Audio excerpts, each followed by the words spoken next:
Hey guys, this is Luminous from Relax Your Fine, and today I'll be showcasing a Windranger Jungle pattern that lets you hit level 5 before the 4-minute mark. This makes it one of the fastest jungle time there is, and that means you're going to be getting more experience in the jungle compared to a solo laner at that point in the game, which is pretty awesome. This is made possible in 6.84 because now you could nuke mud golems, and secondly, Power Shot has a really long cast range and it also could knock down trees. Our starting item is going to be double clarities, double GU branch, and a courier. The courier is completely optional, but I think it's just a nice thing to get for your support because that support is solo supporting for a long while. We're going to send under these 2 trees and sending a power shot into the jungle at the 40-second mark. This will give you a little bit of damage on the creeps as well as see what creeps you're going to be dealing with. So no camp plus the centaur. You're going to be running straight into the camp and tank as much for your creeps as possible. At the 50-second mark, shoot another power shot to the north camp. This will not only drag the centaur out, but stack the camp as well. And it makes sense now why you want to be running into the camp and tanking at least on the small camp, because this is going to be a stacked medium camp and your creep wave is going to get murdered. This is one of the worst camps you could get a spawn of. Centaur plus Mud Golem is going to be extremely tanky. Notice that power shot to the left, not only does it give a little bit extra damage, it also cut down some crucial trees, which will be important in just a bit. Try to get as many last hits as possible, but sometimes you're going to just be power shotting simply to get through this creep wave because you're very limited by the clock. We're going to be wanting to stack the big camp as many times as we can. Soul Ring is going to be our first major item because we'll need all the mana to take down those stacked big camps. And this is the reason why we cut the trees the way we did. Not only do you get the pull, but you also could get the rune. I'm not going to take the rune here, simply for the sake of science.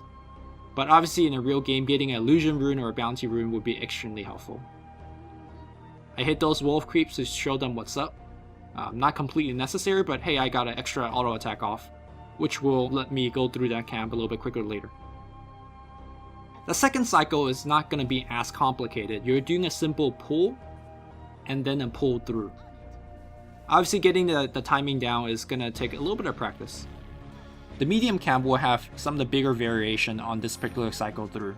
If you have some of the tankier creeps, such as the golems or the centaur, your creep wave won't be able to take it down before stack time, but you could use your power shot to stack. Stack timing to the big camp to the left is going to be the 52-second mark, and I'll be showcasing it here.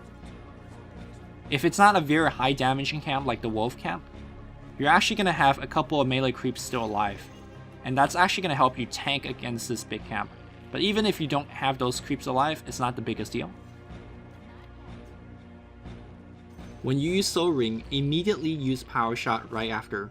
The cooldown of Power Shot lets you Power Shot twice while under the effect of Soul Ring. Also be careful that when you're power shotting, make sure you're still within the experience range of the creeps. Because the range is so long and because you're going to be kiting back and forth to protect your clarity being used, sometimes you might actually miss out on a little bit of experience if you stand too far away. Now notice that the second clarity is actually completely unnecessary, but the second clarity is still purchased for kind of like a worst case scenario.